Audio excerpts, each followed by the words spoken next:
War, one of the oldest aspects of human history. But have you ever wondered what caused us to go from small tribal skirmishes to global conflicts with advanced technologies? Imagine living in a time where survival depended on the strength of your tribe, and battles were fought with nothing more than spears, arrows, and raw determination. Now, think of the nuclear missiles and cyber attacks that dominate modern warfare. The sheer scale of change in how wars are fought is staggering. But how did we get here? From the basic tribal conflicts to the technological behemoths of today's military, the evolution of war tells a story of human ingenuity, desperation, and the ever-present drive for power and survival. The evolution of war has been a story of changing tactics, tools, and ideologies. Over millennia, the world has witnessed primitive battles fought with axes and shields evolve into complex operations, involving nuclear weapons, AI, and cyber warfare. Each stage marks a shift in how humans think about power, control, and conflict. Understanding this evolution can reveal not only the military strategies of the past, but also the forces that shape the world today. The dawn of warfare, tribal conflicts, and the birth of strategy. In the early stages of human civilization, war was driven by necessity, the need to protect resources, expand territories, or settle disputes. Early humans lived in small, isolated communities. The concept of tribes defined the social and political structures, and their wars were primarily focused on survival, resource control, and the quest for dominance over neighboring groups. The weaponry used in these early battles was rudimentary: rocks, clubs, and sharp-edged stones. But warfare was, in many ways, as much about the mind as it was about strength. The earliest recorded conflicts, dating back to the Sumerians and the Egyptians, show that even before written history, tribes and early city-states were organizing warfare. The Sumerians, for example, utilized chariots and early forms of tactics to maneuver their forces in battle. But it wasn't just about the tools. It was about organization. Early tribes began to develop rudimentary forms of strategy.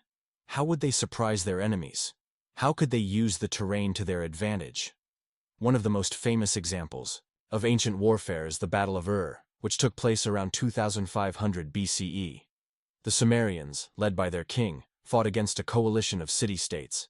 This battle marked the use of chariots in warfare, highlighting the evolution of military tactics from simple clashes to organized strategies involving specialized units.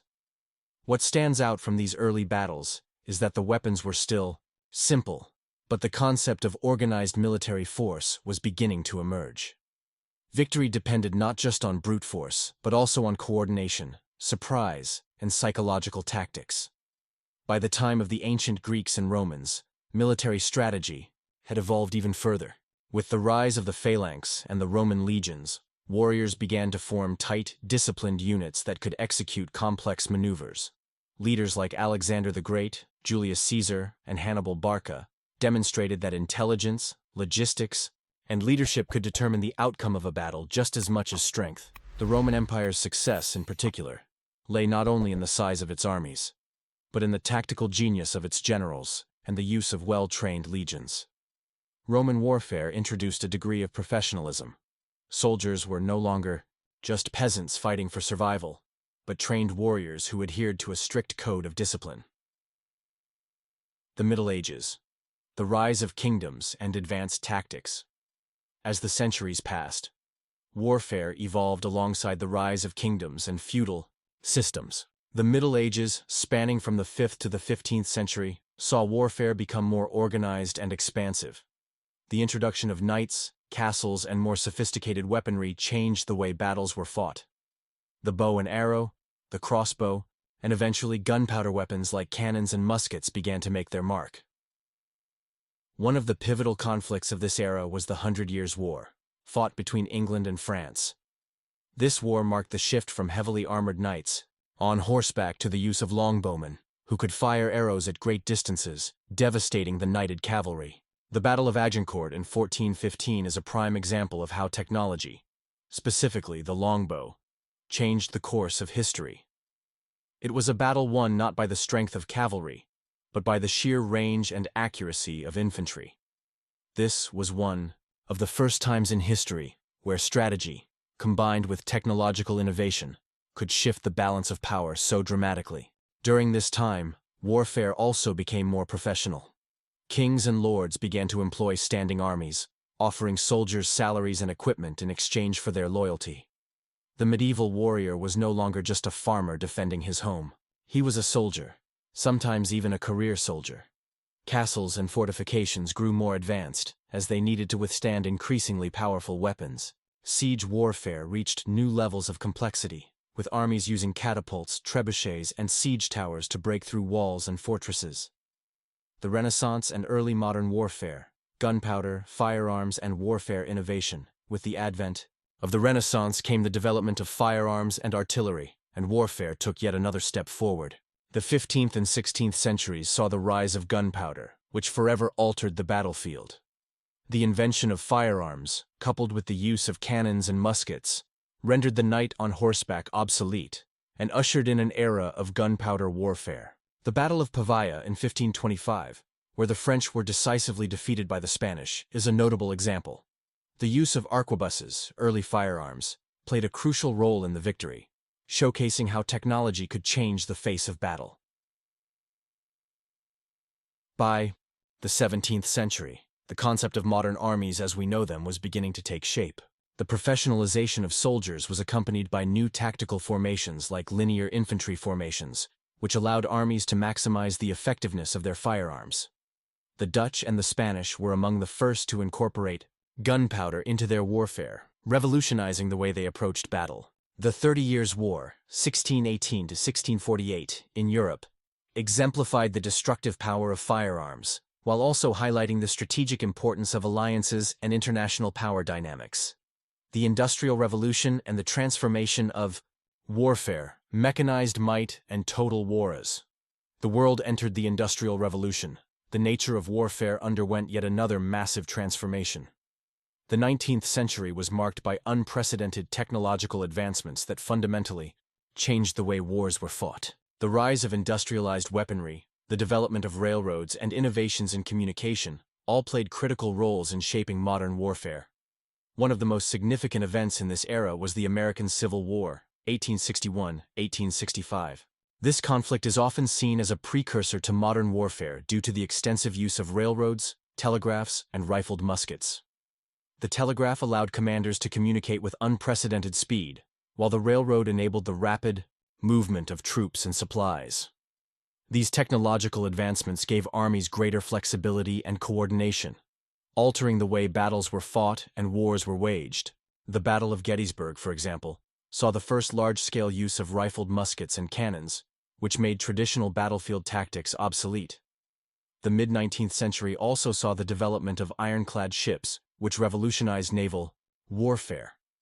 These steam-powered ships, armored with iron, were impervious to the wooden ships that had dominated naval conflicts for centuries. The famous Battle of Hampton Roads in 1862, where the Union's USS Monitor faced off against the Confederacy's CSS Virginia, marked the beginning of the end for wooden warships. The arrival of these ironclads signaled a new age of naval warfare, one that emphasized industrial-scale production and technological superiority. As the century drew to a close, the rapid industrialization of Europe set the stage for even larger and more devastating conflicts. The development of machine guns, repeating rifles, and advanced artillery meant that battles would be fought with a level of firepower never seen before. The ability to produce these weapons on a mass scale meant that wars could now be fought on an industrial level. The advent of the Maxim gun, a type of early machine gun, allowed armies to mow down enemy troops at a rate that was previously unimaginable. During the colonial wars in Africa and Asia, European powers used these technological advancements to maintain dominance over indigenous populations, showing the darker side of industrialized warfare. World War I. A cataclysmic shift in the nature of war. World War I, 1914-1918, stands as one of the most transformative conflicts in the history of warfare. It was a war that saw the industrialized killing power of modern technology unleashed on a massive scale. The machine gun, the tank, poison gas, and airplanes, these technologies, along with the devastating scale of trench warfare, changed not only the battlefield, but also the way soldiers and civilians alike understood the horror of war. Trench warfare, which became infamous during World War I, represented a new form of combat. Soldiers fought from entrenched positions, often facing each other across narrow no-man's lands. This type of warfare led to horrific casualties as soldiers were subjected to constant artillery bombardments and the dangers of machine gun fire. The introduction of tanks, which were first used on the battlefield at the Battle of the Somme in 1916, represented an attempt to break the stalemate of trench warfare. Though they were slow and unwieldy at first, tanks proved to be an essential tool for breaking through enemy lines in later years. World War I also marked the first large-scale use of aircraft in combat. Initially used for reconnaissance, airplanes were soon equipped with machine guns and bombs. The development of air combat, or dogfighting, emerged as a new form of warfare, with aces like the Red Baron becoming legendary figures of the war. Poison gas, another innovation of the war, introduced a terrifying new dimension to the battlefield, leaving soldiers vulnerable to invisible death. The use of chemical weapons on such a scale led to international treaties banning their use. But the psychological impact of this form of warfare would linger for generations. The staggering loss of life during World War I, an estimated 10 million military deaths and 7 million civilian casualties, was a grim demonstration of the devastating effects of modern industrialized warfare. The war reshaped not just the map of Europe, but also the global balance of power. It sowed the seeds for the rise of new ideologies like fascism and communism, which would further shape the course of history. World War II, total war, and the dawn of nuclear destruction. The lessons learned from World War I set the stage for World War II, 1939–1945, which took the concept of industrialized warfare to unimaginable extremes. Unlike the limited scale of earlier wars, World War II became a total war, one that involved entire societies in the war effort, with civilians just as much a target as soldiers. It was a war that spanned continents, involved massive battles, and led to some of the most horrific atrocities in human history. One of the most significant developments during World War II was the advancement of military technology. The use of tanks, aircraft, and submarines became more refined, and entire armies were mobilized in ways never seen before. The Blitzkrieg, or lightning war tactics used by Nazi Germany, combined fast-moving infantry, tanks, and air support to overwhelm opponents quickly. This approach was first successfully used in the invasion of Poland in 1939, and then across much of Europe, leading to rapid victories. But perhaps the most game-changing development in World War II was the invention of the atomic bomb. The Manhattan Project, a secret U.S. government initiative, culminated in the successful detonation of the first atomic bomb in 1945.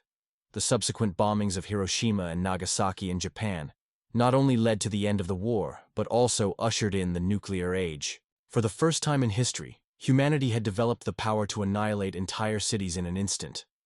The sheer destructive force of the atomic bomb was a terrifying reminder of how far warfare had come from its tribal roots. The bombs dropped on Japan, killed over 200,000 people, and the long-term effects of radiation would be felt for generations. World War II also saw the use of radar, jet engines, and the beginnings of modern electronics in warfare. The war effort mobilized entire populations, with women entering the workforce in unprecedented numbers to support the war industries. The war reshaped the global order, leading to the establishment of international bodies like the United Nations, and marking the beginning of the Cold War between the United States and the Soviet Union. The Cold War and the rise of proxy wars, nuclear threats, and the emergence of modern warfare. After the devastation of World War II, the world found itself plunged into the Cold War, a decades-long standoff between the United States and the Soviet Union. This period marked a shift from traditional large-scale warfare to a more complex and indirect form of conflict, dominated by the threat of nuclear annihilation and a series of proxy wars fought across the globe. The arms race between the two superpowers led to the rapid development of increasingly advanced and more destructive nuclear weapons. The fear of mutually assured destruction, MAD, became a central aspect of international relations, deterring direct military conflict between the US and the Soviet Union, but giving rise to conflicts in other regions. While nuclear weapons changed the calculus of warfare, They also led to an era where conventional wars were fought indirectly through proxy conflicts. These were often fought in developing countries or areas of geopolitical interest, where superpowers would support opposing sides with weapons, funding, and military advisors. One of the most significant examples of this was the Vietnam War, 1955 to 1975, in which the U.S. supported the South Vietnamese government against the Communist North, which was backed by the Soviet Union and China. Despite the superior technology and firepower of the U.S. military, the war ended in defeat, demonstrating that advanced weaponry was not always the key to victory.